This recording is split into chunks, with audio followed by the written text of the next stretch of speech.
너가 아무리 이 왕 입장에서 보면 뭐예요? 아수르라는 강대국에게 뒤에 있는 오늘날 같은 중국 같은 나라, 여기다가 조공 바쳐가지고 이들을 치게 하면 우리를 구해줄 것이라고 해서 성전에 있는 그 조금 그나마도 얼마 남지도 않은 성전에 있는 뭐 금과 은과 동으로 된 그릇들, 이런 거, 그 다음에 성벽에 있는 금맥기 다 긁어가지고 여기다 조공 바쳤단 말이죠.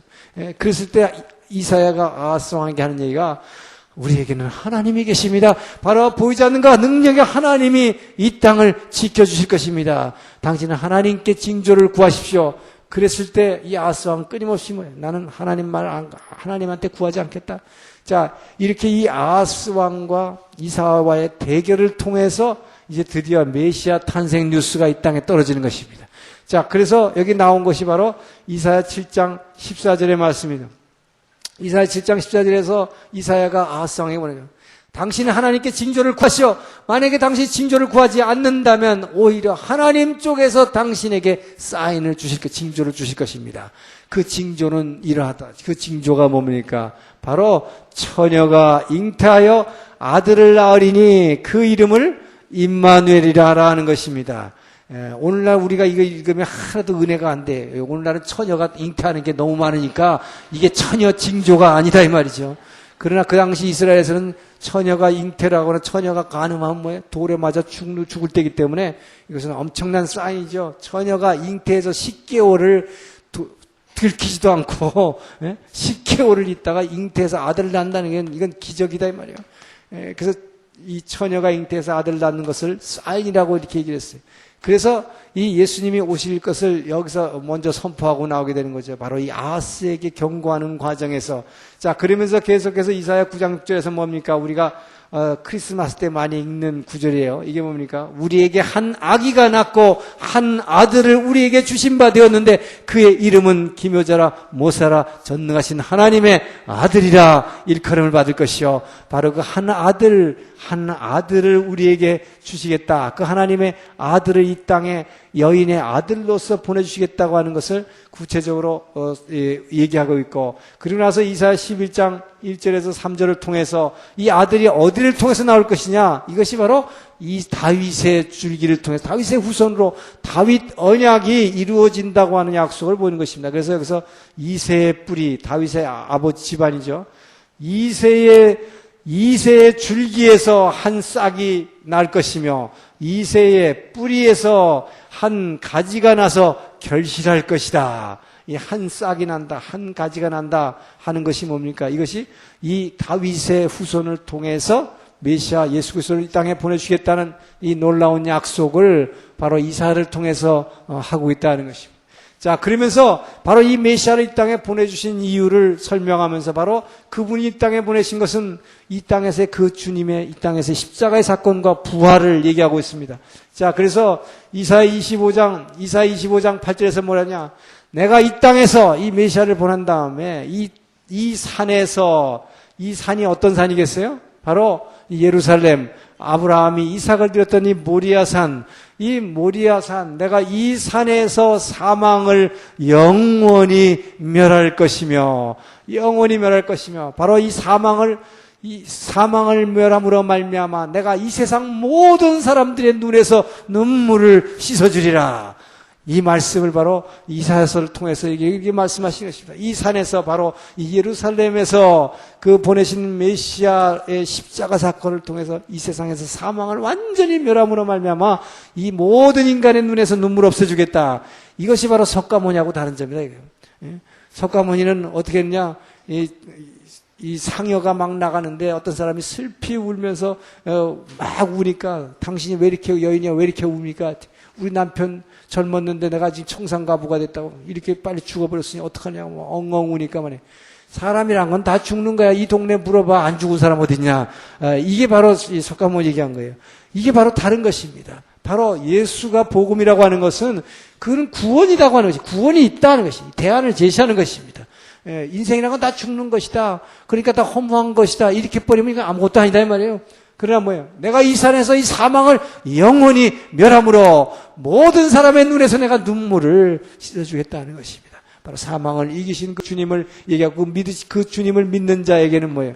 우리 육신이 병 가운 질병에서 고쳐지는 놀라운 능력이 있다는 것을 얘기하고 있는 것입니다. 자, 그러면서 이 파트 1에서 보면 이 역사서에 대한 언급이 나옵니다. 그것이 이사야 29장에서 마지막 39장까지 역사서에 대한 언급이 나오는데 그것은 뭐냐? 우리가 역사서에서 이미 본 대로 열왕기상하 그다음에 역대기 하에서 나오는 대로 이 아수르가 침공해서 이 사네립이 침공해서 예루살렘을 포위하는 사건, 그다음에 이것을 기도로 격퇴한 사건, 바로 이사야 선지자와 함께 성전에서 이 협박하는 그 편지를 성전 제단 위에 놓고 이사야와 이 히스기야 왕이 무릎 꿇고 성전에서 기도할 때에 새벽에 일어나 봤더니 뭐예요? 그 아수르 군대가 18명이나 다 시체로 죽어 있는 것을 하나님께서 밤새 일하신 것을 그 기도의 능력을 여기서 보여줬고, 그러고 나서 히스기야가 병들어서 죽을 병 들었을 때 벽을 향해서 하나님께 눈물로 기도했을 때 15년간의 명을 연장해 준 이런 얘기들이 쭉 나옵니다. 자, 그리고 이제 파트 2가 아주 진짜 우리가 많이 보고자 하는 그런 성경이죠. 이 파트 2는 이사야서의 파트 2는 이것이 이사야 40장부터 마지막 66장까지입니다. 아주 굉장히 방대하죠. 여기에 보면은 가장 우리가 어려울 때 여러분들이 성경을 여러분 너무나 힘들 때 여러분이 어떤 성경 구절을 펼쳐봐야 내가 위로가 될까? 여기 다 있단 말이에요. 여기 다 있어요. 여기 다 있어요. 그래서 이것은 이 위로와 소망의 메시지로 꽉 차 있습니다. 이사야서는. 그래서 이사야 40장 1절부터 어떻게 시작하느냐? 여러분 이사야 40장이나 뭐예요? 이사야 39장 파트 1이라고 하는 것은 구약의 이스라엘이 다 멸망한 것입니다. 다 멸망하고 이제 포로로 끌려가는 것입니다. 이렇게 나라가 다 망할 때까지는 하나님께서 이스라엘을 막 야단치면서 지금도 늦지 않았으니 회개하고 돌아오라 이렇게 얘기하지만 이제 막상 그러면서 이스라엘 백성은 막 야단쳤지만 드디어 유다가 완전히 망하고 포로로 끌려가니까 하나님께서는 이사야 40장 1절에서 뭐라고 말씀하기 시작하냐? 위로하라 그럽니다, 여러분. 이것이 하나님의 사랑이 돼. 위로하라 내 백성을 위로하라 이러고 나온다 그래요. 여러분 하나님이 얼마나 오래 참으시냐 이 말이에요. 이스라엘이 그렇게 선지자들 보내가지고 돌아오라 그러는데도 이 유다는 끝까지 돌아오지 않고 하나님을 떠나버려서 이제 바벨론에 의해 침략에 의해서 예루살렘 성전이 파괴되고 전부 포로로 끌려가는 이런 상황이 돼서 나라가 다 망하게 되니까 그 하나님께서는 이 망한 이스라엘 너희들 잘 망했다. 이제 너희들 지옥 가. 그게 아니었다. 그렇게 하나님 말씀에 불순종하고 결국 그 불순종의 결과로 포로로 끌려가고 나라는 다 망했지만 그러나 그 하나님께서는 이 이스라엘 백성을 향해서 뭐라고 얘기하시냐? 내 백성을 위로하라. 그 하나님 위로하시는 하나님입니다. 끝까지 위로하시는 하나님입니다. 자, 그래서 이 놀라운 위로의 메시지가 막 나오기 시작하는데 바로 그래서 이 이사야 40장 27절에서 31절까지 우리가 가장 잘 아는 말씀입니다. 자, 어찌하여 너희 이스라엘은 말하고 유다는 이르기를, 즉 불평하는 것입니다. 포로로 끌려가면서 이들이 불평하는 거야. 하나님이 어딨냐? 하나님이 우리에게 억울한 사정은 왜 하나님에게 우리에게 전달되지도 않고 우리의 사정을 하나님 완전히 등 돌렸느냐? 너희들은 어째서 이렇게 얘기하느냐? 자, 그러면서 뭐라 합니까? 너희는 알지 못하느냐? 너희는 듣지도 못하느냐? 전능하신 하나님 여호와 땅 끝까지 창조하신 하나님은 명철이 한이 없으시며 피곤치 않으시며 곤비치 않으시며 청년이라도 넘어지고 소년이라도 자빠지되 오직 여호와를 앙망하는 자에게는 이렇게 포로가 돼서 다 끌려가지만 불평하지 않고 그 하나님을 바라보는 자에게는 새 힘을 주시나니 독수리 날개치며 오름 같을 것이요.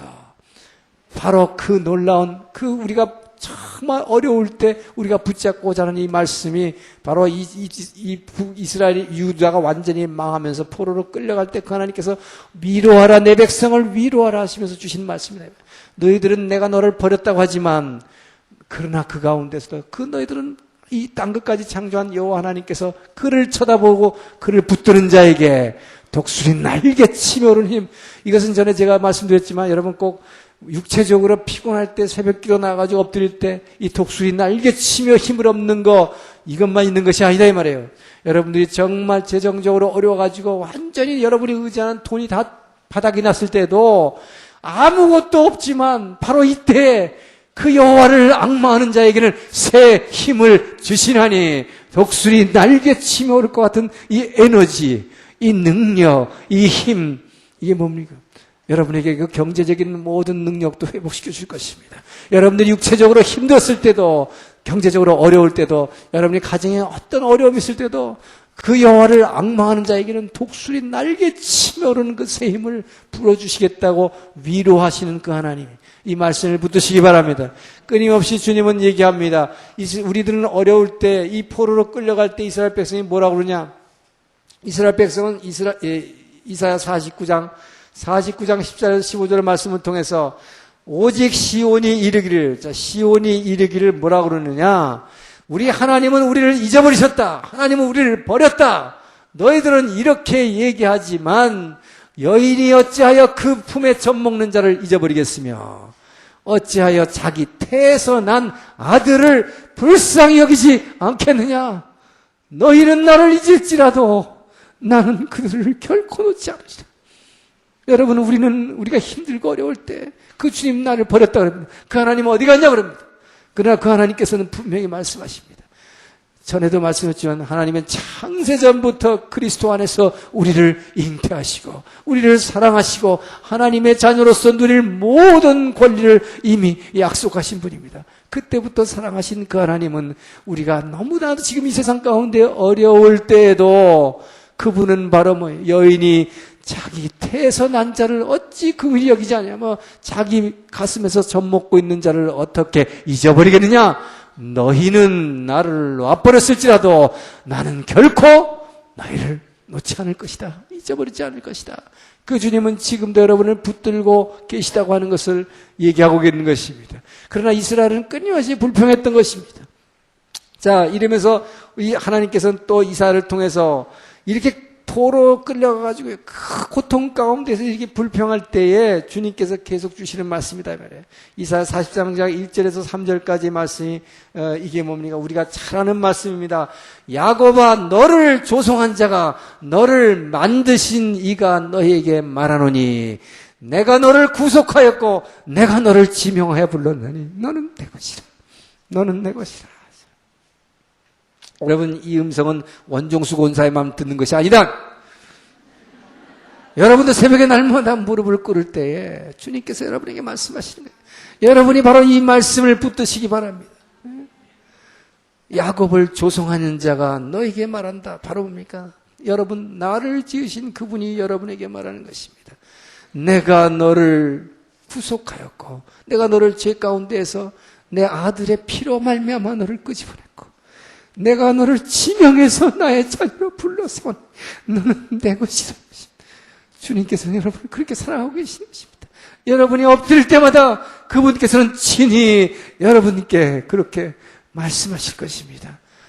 그렇기 때문에 여러분은 걱정하지 말라는 것입니다. 너희가 강을 건널 때 두려워하지 말라. 내가 너와 함께 있을 것이다. 너희가 인생의 이 큰 강물을 지금 헤쳐나가지만 내가 너와 함께 있을 것이기 때문에 내가 강물을 건널 때에도 내가 그 강물에 침몰하지 않을 것이다.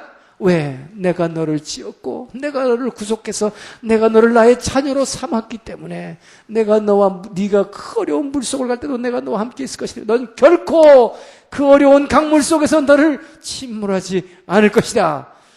더 나아가서 뭐랍니까? 설령 내가 이 불같은 이 고통 가운데를 지금 지나다 할지라도 내가 불 가운데에서 불에 사라지지 않을 것임은 내가 너와 함께함이라. 이것이 바로 지난번에 봤던 우리가 다니엘의 믿음이었다면 다니엘과 그 세 친구 풀무불에 던져졌을 때 뭡니까?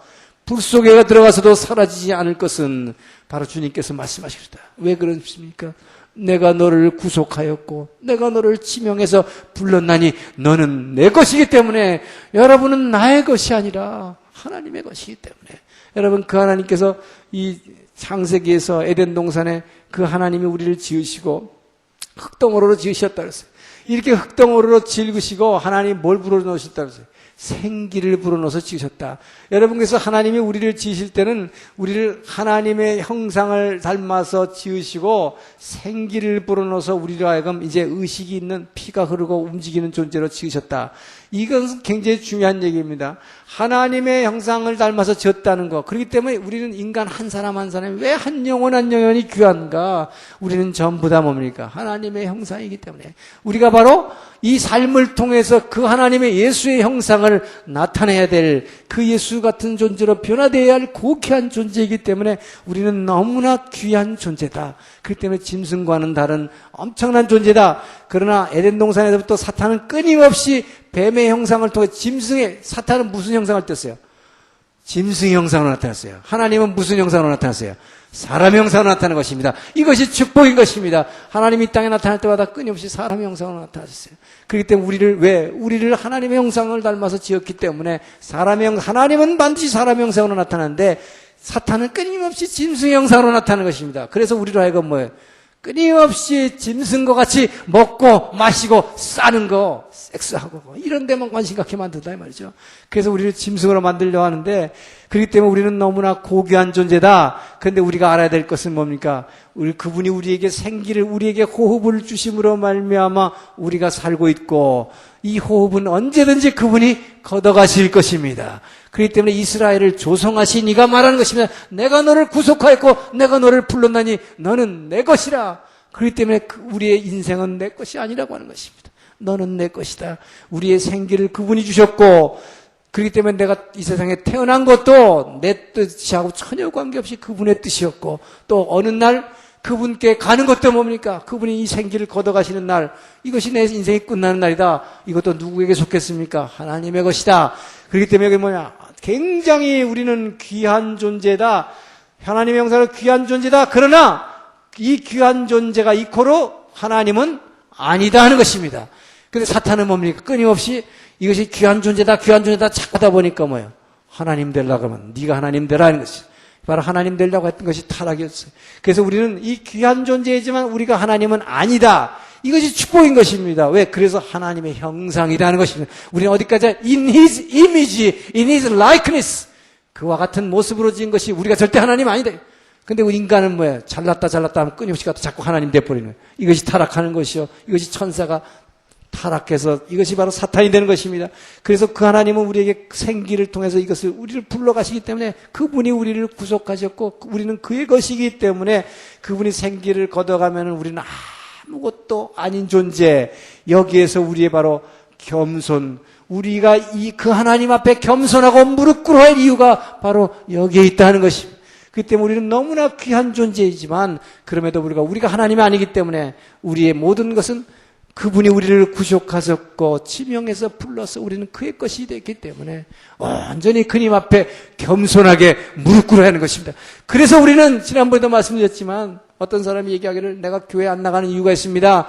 교회 그렇게 나가봤더니 저보러 강의할 때는 말이죠. 우리를 이 땅에서 부르신 그 하나님의 소망이 이 땅에서 흠없고 거룩한 존재로 예수님같이 변화되라고 우리를 부르셨다는데 교회에 내가 아무리 오랫동안 사람 눈 뒤집어 씻고 봐도 정말 흠없고 거룩한 존재가 하나도 없어서 나는 교회 안 나가겠다. 이거 같은 궤변이 없다 이 말이에요.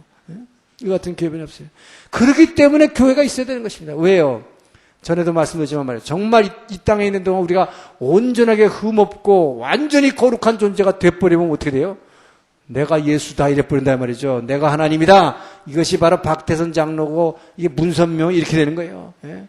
그렇기 때문에 우리는 끝없이 예수를 믿으면서 날마다 이 씨가 열매 맺어 가지만 흠없고 거룩한 존재로 조금씩 변화되어 가는 과정에서도 또 허물이 나타나고 또 죄를 짓는 존재로 이 약한 존재로 지으셨기 때문에 바로 이 약한 점 때문에 바로 그 놀라우신 주님 앞에 주님하고 무릎 꿇을 것이다.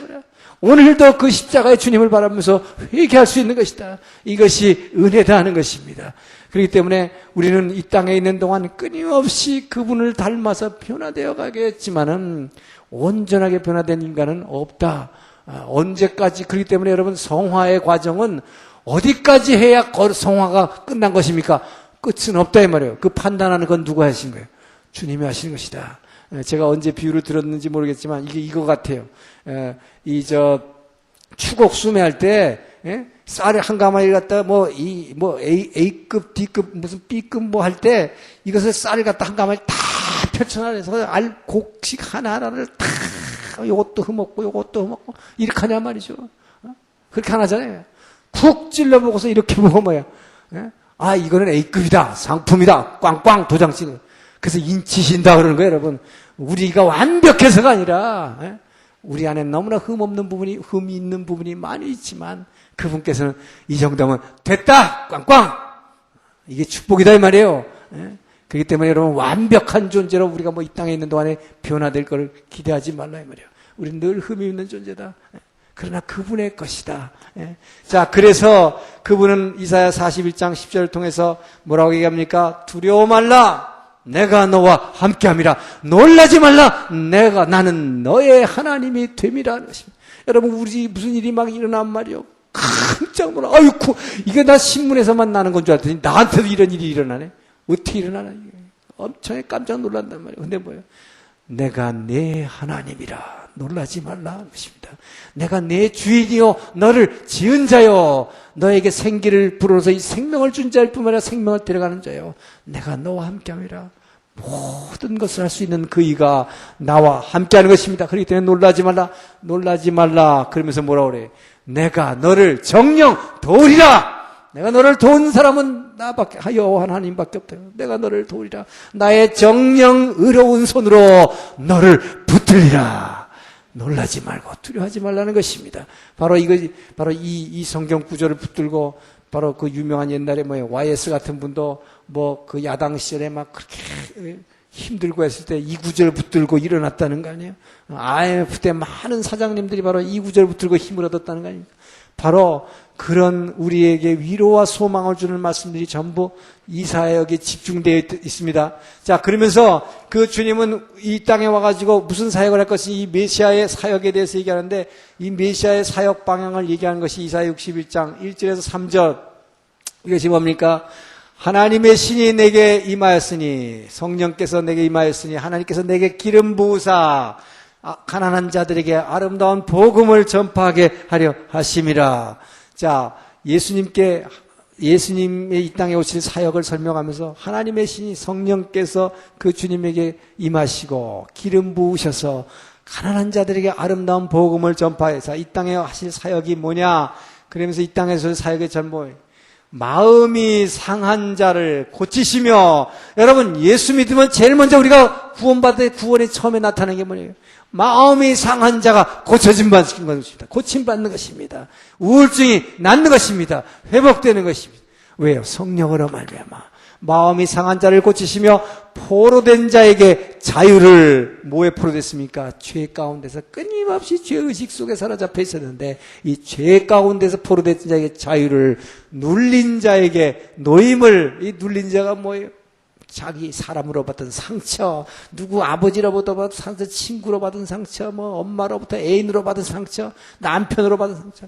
이거 가지고 뒤따 눌려있는 이런 눌린 것으로부터 노임을, 그러면서 이것만 하는 것이 아니라 그 주님이 이 땅에 오신 사역은 뭐냐? 이 여호와의 신원의 해를 선포함이로써 여호와의 신원의 해, 이 영어로 주빌리라고 합니다. 주빌리라고 하는 이 희년이라고 하는 것은 뭐냐? 이것은 경제적인 회복을 얘기하는 것입니다. 돈이 없어서 노예로 팔려간 사람은 노예에서 해방시킨 것이고 땅을 저당 잡혔던 사람한테 돈을 못 갚으면 50년 만에 도로 돌려주는 것. 모든 경제적인 회복, 이것도 뭐예요? 우리 주님께서는 여러분 마음이 상한 자만 고치고 죄사함만 주는 게 아니다는 것이 희년을 선포하시는 것입니다. 이것이 그렇기 때문에 가난한 자에게 아름다운 복음을 전파하게 하려 하심이라 하는 것입니다. 그렇기 때문에 여러분 이 지금 메시아에게 주신 이 사역, 이것은 주님에게만 주신 것이 아닙니다. 바로 우리는 이 땅에서 뭡니까? 우리는 내가 너를 구속하였고 내가 너를 지명하였으나 너는 내 것이라 라고 하는 것이 뭡니까? 우리가 바로 그 주님의 것이기 때문에 우리가 이 땅에서 해야 할 사명이 바로 이 땅에서 거룩한 존재로 변해서 그 주님의 형상을 나타내야 할 그런 존재들이기 때문에 우리가 여러분과 나가 이 땅에서 할 사명이 바로 이것인 것입니다. 그래서 바로 저 같은 사람도 하나님께서 하나님의 신이 성령이 내게 임하시고 하나님께서 기름 부으사 가난한 자들에게 아름다운 복음을 전파하기 위해서 제가 전하는 이 말씀을 통해서 마음이 상한 자를 고치시고 죄 가운데 눌려있는 자를 놓이게 하시고 마음에 상처받은 자를 풀림 있게 하시고 그리고 뭐예요? 형제적으로 힘든 자가 회복되는 놀라운 변화가 오늘 여기 앉아서 여러분뿐만 아니라 제가 가는 곳곳마다 말씀 전하는 가운데서 일어나고 그분들이 많은 뭐 편지나 전화나 이메일을 통해서 제게 그 회복되는 역사를 저에게 알려준다 이 말이죠. 이것이 바로 주님께서 우리 믿는 성도에게 우리가 바로 예수의 형상을 닮아서 하게 하시는 사역이다. 여러분과 나는 제가 여러분께 권면하는 것은 여러분 저거 혼자만 이렇게 말씀을 전하는 게 아니에요. 제가 왜 이렇게 6개월 동안 정말 여러분과 함께 이렇게 이 시간을 나누면서 이렇게 말씀을 열심히 전했는가. 여러분 저는 여기 앉아있는 여러분들이 전부 다 한 사람 한 사람 전부 다 저같이 말씀 전하는 사람이 될 수 있다고 믿기 때문인 것입니다. 그렇기 때문에 저는 혼신을 다해서 여러분에게 말씀을 전하게 하신 것이 바로 여러분들이 다 할 수 있습니다. 왜요? 주님께서는 바로 믿는 자에게 능치 못할 일이 없다고 그러셨고 주님과 같은 일을 할 뿐만 아니라 주님보다 더 큰 일을 할 수 있다 하셨기 때문에 여러분 자신을 가지고 여러분들도 말씀을 그냥 배워서 은혜만 받지 마시고 전하시라 말이야. 한 명도 좋고 5명도 좋으니까 여러분이 말씀 배운 걸 갖고 이제 전하시기 시작하면 그때부터 여러분의 것이 되는 것입니다.